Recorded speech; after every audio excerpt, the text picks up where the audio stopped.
So இன்னைக்கு ஒரு வித்தியாசமான செக்மெண்ட் ஒன்று ட்ரை பண்ண போகிறோம். ஸோ டிபிக்கலாக நீங்கள் பிசி வாங்க போறீங்க, ஒரு பிசி பில்டரை நீங்கள் அப்ரோச் பண்ணுறீங்க, உங்களுக்கு நிறைய டவுட்ஸ் இருக்கும். என்ன மாதிரி கேள்வி கேட்கலாம், எப்படி அப்ரோச் பண்ணுறது, உங்கள் டவுட்ஸ்லாம் எப்படி கிளியர் பண்ணுறது அப்படின்னு சொல்லிட்டு நிறைய கன்ஃபியூஷன் இருக்கும். ஸோ அதை அட்ரஸ் பண்ணுறதுக்காக இன்னைக்கு ஒரு செக்மெண்ட் பண்ணுறோம். இன்னைக்கு இந்த ப்ரோ வந்திருக்காங்க. ஜஸ்ட் நவ் நான் ஆஃபீஸ்க்கு வந்தேன். He has come all the way from Madurai, mister Gautam. So welcome to Rigveda. வாங்க ப்ரோ. இவங்க வந்து ஒரு 1 வீக் பேக் இல்லை 1 வீக் பேக் எங்கிட்ட வாட்ஸ்அப்பில் பேசியிருந்தாங்க. ஸோ இந்த மாதிரி வந்து ஒரு பிசி பண்ணணும், ஒரு 1 lakh பட்ஜெட் அந்த மாதிரி சொல்லியிருந்தாங்க. ஸோ அந்த பிசிக்கு வந்து நான் ஒரு ஸ்பெக் அனுப்பிச்சிருந்தேன் வாட்ஸ்அப்பில். அதை பற்றி கொஞ்சம் டிஸ்கஸ் பண்ணோம் ஃபோனில். பட் ஃபெல்ட் லைக் நம்ம நேரில் வந்து நிறைய பார்த்து நேரில் பேசினா இன்னும் கொஞ்சம் கிளாரிட்டி கிடைக்குமே அப்படின்னு சொல்லிட்டு இப்போ நேரில் வந்திருக்காங்க. Okay bro, let's over to you. என் பேர் கௌதம். நான் வந்து மதுரையிலேருந்து வரேன். நான் வந்து நெட்வொர்க் இன்ஜினியராக ஒரு சிங்கப்பூர் பேஸ்ட் கம்பெனியில் ஒர்க் பண்ணுறேன். ஓகே. நான் சைபர் செக்யூரிட்டி ஸ்பெஷலிஸ்ட்டாக தான் இருக்கேன். இப்போதைக்கு கொஞ்சம் ஹேக்கிங் இதெல்லாம் பண்ணிகிட்டு இருக்கேன், பென் டெஸ்டிங்லாம் பண்ணுறேன். ஓகே. என்னோட வந்து ஆல்ரெடி நான் ஒரு பிசி வச்சுருக்கேன். அது வந்து எனக்கு கேமிங்க்கு ஓரளவுக்கு ஓகேவாக இருக்குது. பட் ஆனால் என்னோட ஒர்க்குக்கு அது செட் ஆகலை, கொஞ்சம் கிளாஷ் ஆகிட்டே இருந்துச்சு. எனக்கு இருந்தாலும் இந்த காம்போனன்ட் செலக்ட் பண்ணுறதுல கொஞ்சம் கன்ஃபியூஷன் இருந்துச்சு. எந்த மதர் போர்டுக்கு எந்த ப்ராசஸர், எந்த ஜிபியூ போடணும் அப்படிங்கிற கன்ஃபியூஷன் ரொம்ப இருந்துச்சு. ஸோ நிறையா காம்பினேஷன் இருக்கனால அது எனக்கு கொஞ்சம் பட்ஜெட்குள்ளேயே இருக்கணும். ஓகே. ஆனால் பெர்ஃபார்மன்ஸ் நான் எதிர்பார்க்குற மாதிரி கொஞ்சம் நல்லா இருந்துச்சு, அந்த மாதிரி தான்.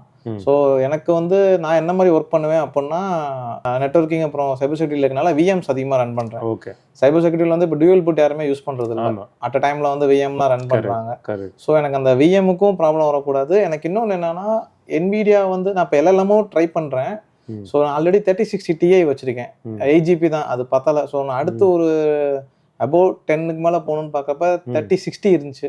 ஸோ அது போகலாமா, இல்லை அதோட இன்னும் கொஞ்சம் அதிகமாக VRAM இருக்கிற மாதிரி AMD போகலாமா? எனக்கு மேஜரான டவுட் என்னன்னா, AMD வந்து ப்ரைஸ் கம்மியாக இருக்கும், கேமிங்கில் எனக்கு நல்ல பெர்ஃபார்மன்ஸ் கொடுக்கும் நான் பண்ண ரிசர்ச் வரைக்கும்.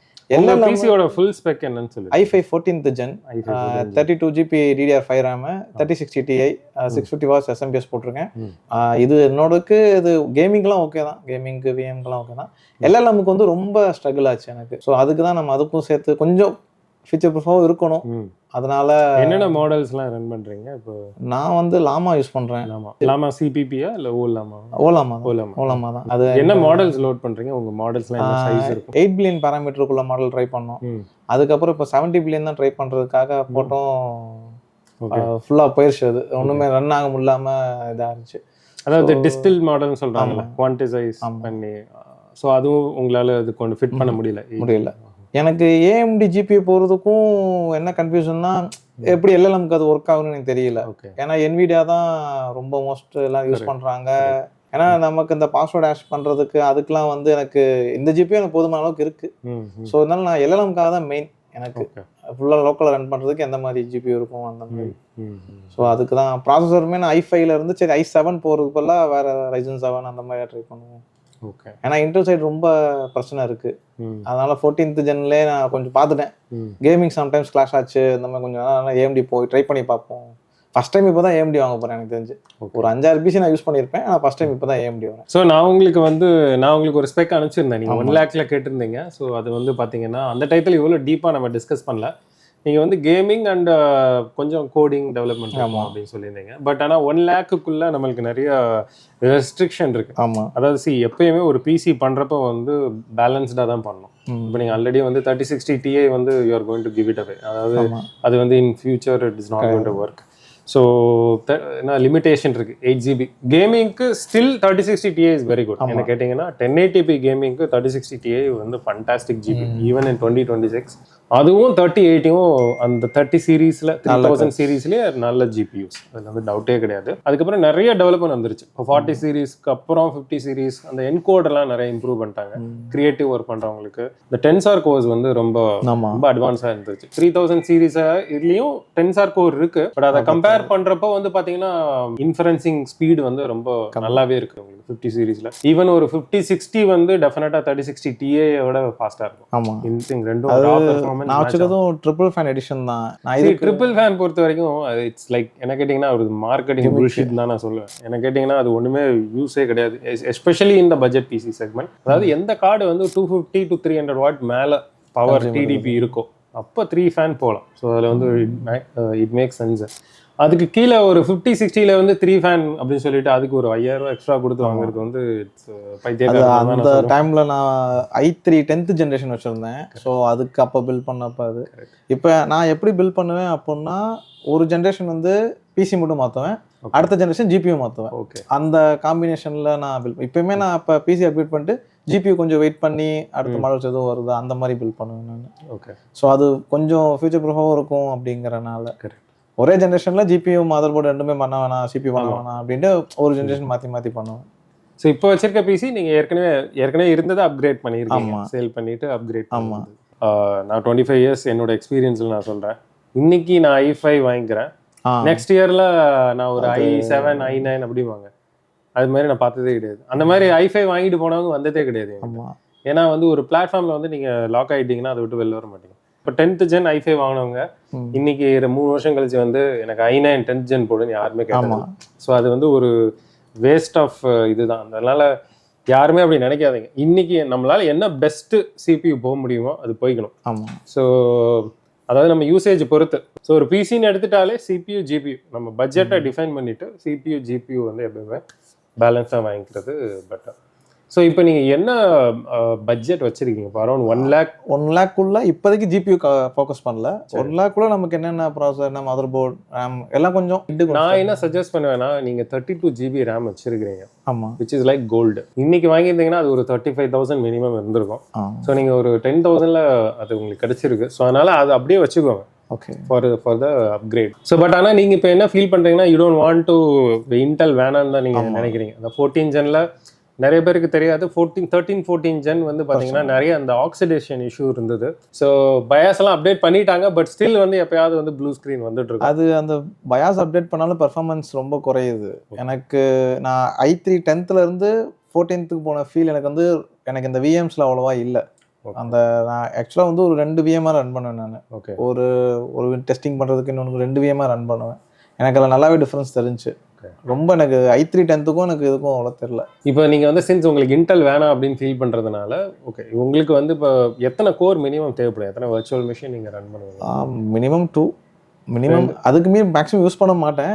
அட் அ டைமில் ஒரு மிஷின்ஸ் வந்து ஒரு ஸ்கேனிங் பர்பஸ் ரன் பண்ணிவிட்டு இன்னொன்று வச்சு நான் வேறு ஏதாவது ஸ்கேன் பண்ணுறதுக்கு அந்த மாதிரி, இல்லை வேறு மற்ற ஒர்க் ஏதாவது பண்ணுறதுக்கு. ஸோ ஒரு விஎம்க்கு அட்லீஸ்ட் நீங்கள் வந்து 2 கோராவது நீங்கள் டெடிகேட் பண்ணுவீங்க. Explaining to the audience. So virtual மிஷின்ங்கிறது என்ன அப்படின்னா, அது வந்து நிறைய டெவலப்பர்ஸ் யூஸ் பண்ணுறது. இப்போ இவங்க என்ன பண்ணுறாங்கன்னா, பெனட்ரேஷன் டெஸ்டிங், அதாவது ஒரு செக்யூரிட்டி வல்னரபிலிட்டி இருக்கா அப்படின்னு சொல்லி அந்த பிசியை வந்து அட்டாக் பண்ணி ட்ரை பண்ணுவாங்க. பாஸ்வேர்டு ஹேக்கிங் இதெல்லாம் ட்ரை பண்ணுவாங்க. இது வந்து நம்ம ரெகுலர் சிஸ்டமில் பண்ண முடியாது. ஸோ இது வந்து ஒரு வர்ச்சுவல் மெஷின் மாதிரி ஒன்று கிரியேட் பண்ணுவாங்க. அது ஒரு பிசி மாதிரி ஒரு 2 கோரை டெடிகேட் பண்ணி தனியாக ஒரு வர்ச்சுவலாக ஒன்று கிரியேட் பண்ணிவிட்டு அது நீங்கள் நாளைக்கு டெலீட் பண்ணிட்டு போயிட்டே இருக்கலாம். ஸோ அதனால் உங்களுக்கு எந்த இம்பாக்டும் இருக்காது. அதான் பிசிக்குள் பிசி. ஸோ அது மாதிரி ஒரு ஃப்ளெக்சிபிலிட்டி இருக்குது. ஸோ இந்த வர்ச்சுவல் மெஷின்ஸ் வந்து பார்த்தீங்கன்னா என்ன ஒரு ரெக்குவயர்மெண்ட் பார்த்தீங்கன்னா, நிறைய கோர் கவுண்ட் இருந்தால் நல்லாயிருக்கும். நீங்கள் AMDயோட Ryzen 7 போனீங்கன்னா உங்களுக்கு 16 த்ரெட்ஸ் கிடைக்குது. 8 கோர் 16 த்ரெட்ஸ் கிடைக்குது. ஸோ லேக் இல்லாமல் பிரச்சனை இல்லாமல் ரன் ஆகும். 32 GB ரேம் வச்சுருக்கீங்க, அதை அப்படியே நீங்கள் ரீட்டைன் பண்ணிக்கோங்க. ஸோ உங்களோட ப்ராசஸர் மதர் போர்டு அதை வந்து நீங்கள் ப்ராபப்ளி எக்ஸ்சேஞ்ச் பண்ணிவிட்டு ப்ராபப்ளி செல் பண்ணிவிட்டு, இப்போ வந்து லேட்டஸ்ட்டாக இருக்கிறது வந்து Ryzen 7 9700X இருக்குது. ப்ளஸ் Ryzen 7ஓட பெர்ஃபார்மன்ஸ் நல்லா ஸ்னாப்பியாக இருக்கும். ஸோ நீங்கள் ஒரு இன்டெல் i5லேருந்து 14400F அதுலேருந்து Ryzen 7 வரீங்கன்னா உங்களுக்கு டெஃபினட்டாக மேசிவ் இம்ப்ரூவ்மெண்ட் உங்களுக்கு நல்லா தெரியும். இது தவிர what I would suggest is go for ஒரு டீசன்ட் மதர் போர்டு. எனக்கு தெரிஞ்சு 4 ரேம் ஸ்லாட் இருக்க மாதிரி போங்க. இப்போ நீங்கள் 2 ஸ்லாட் வச்சுருக்கீங்க, என்ன ஸ்பீடுன்னு தெரிஞ்சுக்கலாமா? 5200 இஸ் இனஃப். இப்போ நிறைய பேர் வந்து இன்றைக்கி அது கிட்டத்தட்ட ஒரு ஸ்டாண்டர்ட் ஆகிடுச்சு.